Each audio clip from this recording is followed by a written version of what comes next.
कक्षा 6 में कविता लिखने से अपनी साहित्य यात्रा की शुरुआत करने वाले डॉक्टर नरेंद्र भानावत राजस्थान विश्वविद्यालय में हिंदी विभाग के विभागाध्यक्ष के पद तक पहुंचे और वर्तमान में हिंदी विभाग में ही हिंदी के प्रोफेसर पद पर कार्यरत हैं।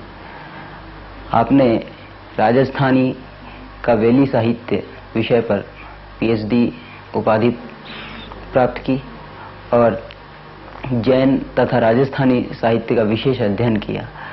आपकी महत्वपूर्ण पुस्तकों में कुछ मणियां कुछ पत्थर, राजस्थानी का वैली साहित्य, जैन दर्शन का भारतीय साहित्य व संस्कृति पर प्रभाव, इसके अतिरिक्त आपने समाज सेवा में भी महत्वपूर्ण भूमिका निभाई है, जिसके लिए विभिन्न संस्थाओं ने आपको समय समय पर सम्मानित किया है।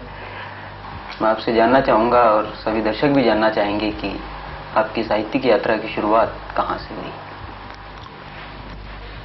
मेरी साहित्यिक यात्रा की शुरुआत जब मैं 6ठी-7वीं कक्षा में पढ़ता था तब मैं कविताएं लिखा करता था और 8वीं कक्षा में मेरी पहली कविता जगत जलाशय वीर जवाहर, ये अजमेर से प्रकाशित वीर पुत्र बच्चों का पत्र था, उसमें प्रकाशित हुई।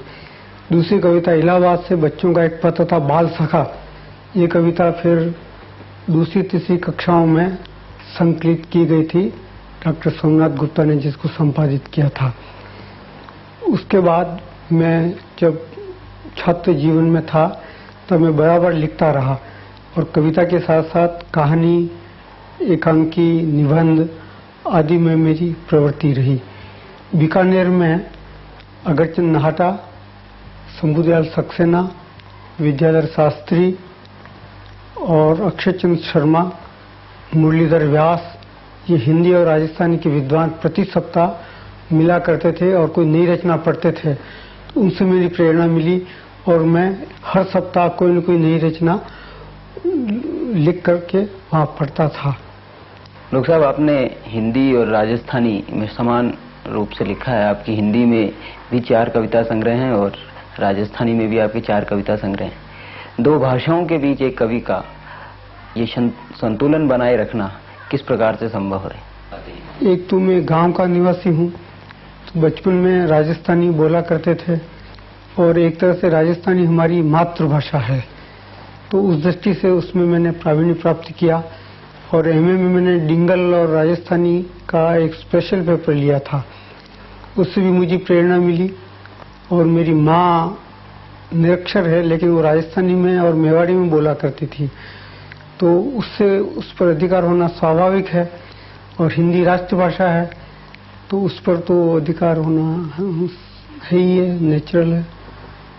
हिंदी साहित्य का आदिकाल है राजस्थानी का साहित्य और राजस्थानी साहित्य पर आपने महत्वपूर्ण शोध कार्य किया है। राजस्थानी की महत्वपूर्ण कृतियों का आपने मूल्यांकन किया है। इन दिनों जो राजस्थानी बनाम हिंदी की बहस चल रही है, उसको आप किस नजरिए से देखते हैं? राजस्थानी ने ही हिंदी के आदिकाल को प्रभावित किया है ही नहीं, पुष्पित किया है, पल्लवित किया है और राजस्थानी का सीधा संबंध अपभ्रंश से जुड़ा हुआ है।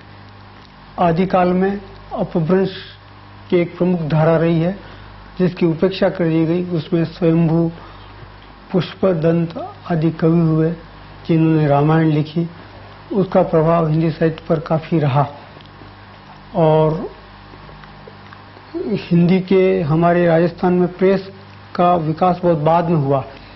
उत्तर प्रदेश में ज़्यादा हुआ, तो वहाँ के जो लेखक थे वो यूनिवर्सिटीज़ में थे, बोर्ड ऑफ स्टडीज़ में थे, तो उन्होंने मध्यकाल में और आधुनिक काल में जो राजस्थानी में साहित्य लिखा गया उसकी पूरी उपेक्षा की और राजस्थानी को ही हिंदी के नाम से आदिकाल में समाविष्ट किया। नहीं, वर्तमान में जो बहस चल रही है, वर्तमान में हिंदी और राजस्थानी की जो बहस है वो हमारे यहाँ राजस्थानी को जो साहित्यिक एकेडमीज हैं उसमें तो महत्व दिया गया है। अलग से राजस्थान भाषा और साहित्य अकादमी बीकानेर में स्थापित हुई। अब प्रश्न है कि जो शेड्यूल्ड है हमारी 8वीं सूची, उसमें राजस्थानी आए तो वो वास्तव में वो आनी चाहिए, क्योंकि हमारे बोलने वाले उनकी संख्या राजस्थान में 3 करोड़ के लगभग है, और बाहर जितने भी प्रवासी हैं वो सब राजस्थानी में बोलते हैं। राजस्थानी में हमारे यहाँ कामकाज भी होता था, इसलिए मैं सोचता हूँ कि यह बहस का मुद्दा प्रस्तुत नहीं है, इसको पूरी मान्यता मिलनी चाहिए। डॉक्टर साहब का जो एक और महत्वपूर्ण काम है वो जैन दर्शन पर आपने जो एक शोध ग्रंथ भी लिखा है, जैन दर्शन का भारतीय साहित्य और विचारधारा पर प्रभाव। मैं चाहूंगा कि आप हमारे दर्शकों को बताएं कि जैन दर्शन का भारतीय साहित्य और विचारधारा पर क्या। जैन दर्शन का भारतीय साहित्य और विचारधारा पर व्यापक प्रभाव पड़ा है। हमारे यहाँ हमने वैदिक जो धर्म है या दर्शन है उसको तो महत्व बहुत दिया गया है, लेकिन भारतीय संस्कृति को समझने के लिए श्रमण धारा और वैदिक धारा दोनों आवश्यक हैं। आदिकाल में जैन दर्शन बहुत प्रभावी रहा, और मध्यकाल में भी जो संत वगैरह हुए हैं उन पर जैन दर्शन का प्रभाव है। जैन दर्शन का मुख्य जो धारणा है वो ये है कि सृष्टि का रचयिता कोई ईश्वर नहीं है। कर्म सिद्धांत को महत्व देता है। हमारे सुख दुख जो हैं वो हमें कर्मों से ही मिलते हैं, जैसा आप कर्म करेंगे वैसे आपको फल मिलेगा। ईश्वर कोई आपको कृपा करता हो ऐसा नहीं है। लेकिन इसका अर्थ ये नहीं है कि जैन दर्शन में भक्ति का महत्व नहीं हो।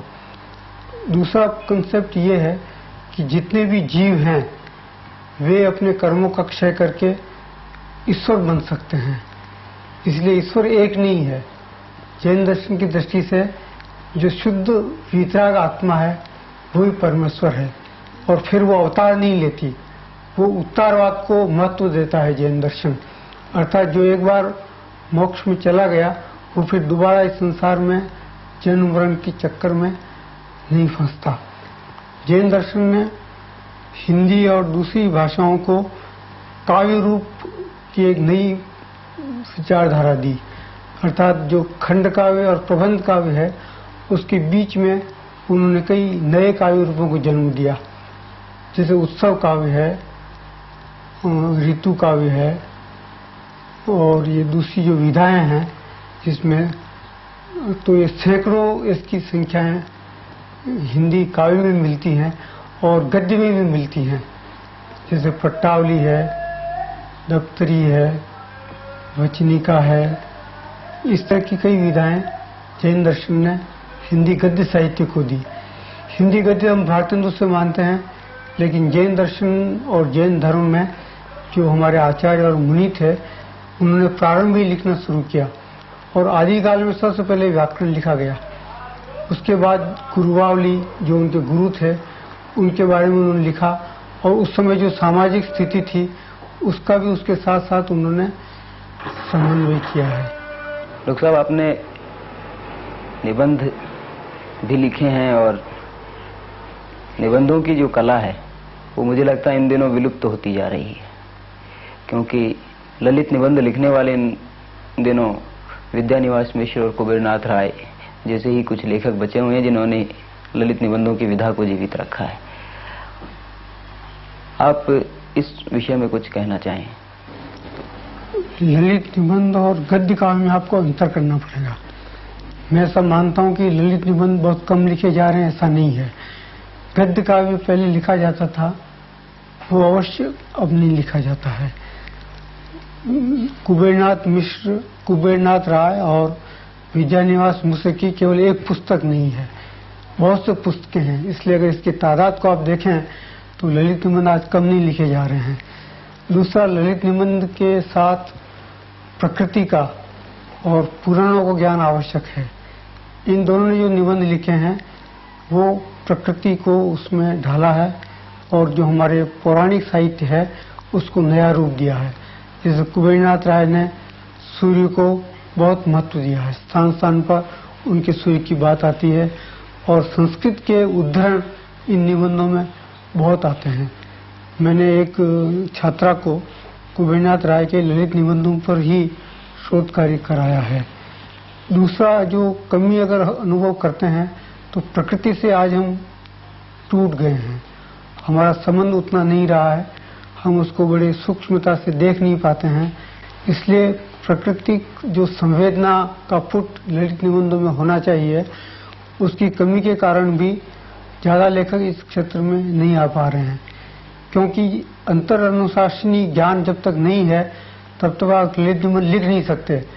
केवल साहित्य से नहीं, साहित्य है, समाजशास्त्र है, अर्थशास्त्र है, हमारे उपनिषद हैं, पुराण हैं, इन सब का ज्ञान होना आवश्यक है, क्योंकि ललित निबंधों में एक व्यंजना बहुत होती है।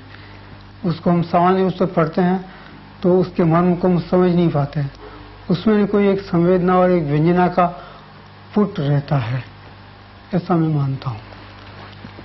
आज का जो राजस्थानी और हिंदी साहित्य का जो परिदृश्य है, उसका भविष्य आप किस रूप में देखते? मैं भविष्य को बड़े उज्जवल रूप में देखता हूँ, लेकिन हिंदी साहित्य की स्थिति क्या है कि हमारे जो लेखक हैं वो दूसरे शास्त्रों को और दूसरी जो ज्ञान विज्ञान की शाखाएं हैं उनको कम पढ़ते हैं। इसकी तुलना में जो हिंदीतर भाषाएं हैं, जैसे आप बंगला को ले लीजिए, गुजराती को ले लीजिए, तमिल और तेलुगु को ले लीजिए, इनके जो लेखक हैं वो ज़्यादा परिपक्व हैं और उनका जो फलक है वो ज़्यादा विस्तृत है। राजस्थानी का जहाँ तक संबंध है, पहले केवल कविता ही ज़्यादा लिखी जाती थी, लेकिन अब उपन्यास, कहानियाँ ये काफ़ी लिखी जाने लगी हैं। और जोधपुर से जो मासिक माड़क प्रकाशित होता है, उसके माध्यम से भी राजस्थानी साहित्य सामने आया है और कई नए लेखक पैदा हुए हैं। इसलिए राजस्थानी साहित्य का भविष्य भी मैं बड़ा उज्जवल मानता हूँ। एकेडमी वगैरह पुरस्कार भी देती है, उसके लिए भी लोग लिखते हैं, तो अब करीब करीब सभी विधाओं में लिखा जाने लगा है। कहानी, एकांकी, ललित निबंध भी राजस्थानी में काफ़ी लिखे जा रहे हैं। इसलिए दोनों का भविष्य उज्जवल है। लेकिन एक बात अवश्य है कि जो पाठक हैं हिंदी के, वो बहुत कम पढ़ते हैं हिंदी की पुस्तकों को खरीद करके। इसकी तुलना में हिंदीतर भाषा के जो पाठक हैं उनकी रुचि बड़ी जागृत है और वे बड़े प्रबुद्ध हैं। वो अपने पैसों से पुस्तक खरीद करके पढ़ते हैं। ज्ञान प्रसार पुस्तक माला के तहत आपने सैकड़ों किताबें प्रकाशित की। हाँ, मैं ये अनुभव करता हूँ कि इस समय कागज की महंगाई और प्रेस की जो रेट्स हैं वो काफ़ी बढ़ गई हैं, इसलिए पुस्तकें बहुत महंगी हो गई हैं। सामान्यतः 100 रुपये की पेज की पुस्तकों का भी लोग 60, 80 और 100 रुपये तक मूल्य रखते हैं, इसलिए व्यक्तिगत रूप से वो खरीद नहीं पाते हैं। मैंने अखिल भारतीय जन विद्युत परिषद की ओर से एक योजना बनाई है जिसमें 101 रुपये में 108 पुस्तकें हम घर बैठे लोगों को भिजवाते हैं, और इसके अंतर्गत अब तक 86 पुस्तकें हम प्रकाशित कर चुके हैं, जिसमें सभी विधाएं हैं और जीवन उत्कर्षकारी ये सारी पुस्तकें हैं। क्योंकि आज का साहित्य जो है वो अति यथार्थ को ज़्यादा महत्व देता है, उससे हमें वास्तविक स्थिति का तो पता चलता है, लेकिन वो प्रेरणादायी नहीं होता है। जो हमारे स्वतंत्रता संग्राम में साहित्य के माध्यम से जो प्रेरणा मिलती थी, वो प्रेरणा आज साहित्य के माध्यम से नहीं मिलती है। दूसरा, जो अधिकांश पाठक हैं वो सस्ते और मनोरंजक साहित्य को ज़्यादा पढ़ते हैं, पत्र पत्रिकाओं को वो ज़्यादा पढ़ते हैं। जो हमारे विकार वर्धक होते हैं, कामोत्तेजक होते हैं, तो ऐसे साहित्य की रचना होना आवश्यक है जो हमें प्रेरणा दे सके, हमें उत्साह पैदा कर सके। निराशा, कुंठा और संतरास का साहित्य आज ज़्यादा है। पश्चिम के प्रभाव से प्रभावित होकर ज़्यादा लोग लिख रहे हैं, जो हमें आरोपित लगता है, कृत्रिम लगता है। आज के साहित्य में गांव की सुगंध और मिट्टी की महक बहुत कम है। आंचलिक साहित्य जो पहले लिखा जाता था वो अब कम लिखा जा रहा है, ऐसा मुझे महसूस होता है। कुछ लेखक अवश्य हैं जो ग्रामीण जीवन से और हमारा यहाँ की जो संस्कृति है उसको लेकर लोगों ने लिखा है, जिसमें अमृत राय, नागर के उपन्यास हैं, मनु भंडारी भी उस श्रेणी में आती हैं जिन्होंने मध्यम वर्ग को महत्व दिया है। शिवानी भी आती हैं जिन्होंने पर्वतीय प्रदेश के अंचल को लेकर के उपन्यासों की और कहानियों की रचना की है। डॉक्टर साहब, आपने 2 दर्जन से भी अधिक पुस्तकें लिखी हैं और इतनी ही पुस्तकें संपादित की हैं, और इस वक्त जब आप अस्वस्थता के दौर से गुजर रहे हैं, तब भी आप मानसिक रूप से सक्रिय होकर साहित्य साधना में संलग्न हैं। मैं जानना चाहूँगा कि आपको अपनी समूची साहित्य यात्रा से किस हद तक संतुष्टि है? रुग्णावस्था में मैं मानसिक रूप से बड़ा सक्रिय हूँ और मेरी साहित्य साधना निरंतर चलती रही है। अभी मैंने करीब 50-60 कविताएं लिखी हैं जिनका एक संकलन ए मेरे मन नाम से प्रकाशित हो रहा है। मुझे संविधान प्रचारक मंडल की जो पत्रिका है जिनवाणी, उसका मैं 30 वर्षों से संपादन कर रहा हूँ। ये मासिक पत्रिका है, इससे मैंने कई विशेषण निकाले हैं।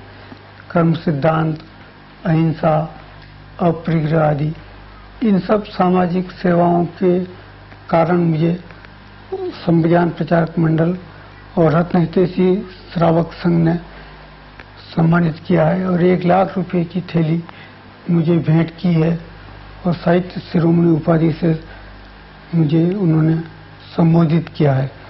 इसी तरह बीकानेर का एक अखिल भारतीय साधु मार्गी जैन संघ है, उनका एक श्रवणोपासक पाक्षिक पत्र निकलता है, उसके संपादन से भी मैं जुड़ा हुआ हूँ। उन्होंने मुझे अक्षर प्रज्ञ उपाधि और 51,000 रुपयों की थैली भेंट की है। उसके अतिरिक्त जैन समाज के जितने भी संप्रदाय हैं, चाहे वो खतरगच हो, चाहे तेरापंथी हो, सब ने मुझे सम्मानित किया है। और जैनेतर संस्थाओं में भी तिलक नगर नागरिक समिति और ये जूनियर चैम्बर मानसिंह और अखिल भारतीय साहित्य परिषद ने भी मुझे सम्मान दिया है। जो मुझे 1.5 लाख की राशि मिली है, उसके लिए मैंने घोषणा की है कि मैं इसका अपना व्यक्तिगत उपयोग नहीं करूंगा और मैंने एक ट्रस्ट बनाया है। उस ट्रस्ट के माध्यम से राजस्थानी, हिंदी, भारतीय संस्कृति और जैन शोध की दिशा में कार्य होगा और जो विद्वान हैं उनको मैं प्रोत्साहित करूंगा। इस दृष्टि से मैं ये तो नहीं कह सकता कि साहित्य साधना से मुझे कोई असंतोष है, लेकिन साहित्य तो विराट है, जितना लिखा जाए उतना भी कम है। अब वो तादाद में और गुणवत्ता में कितना है, ये तो आलोचक और पाठक ही ज़्यादा जान सकते हैं। इस बारे में मेरा कुछ कहना आत्मश्लाघा होगी, अतिशयोक्ति होगी। कभी धर्म का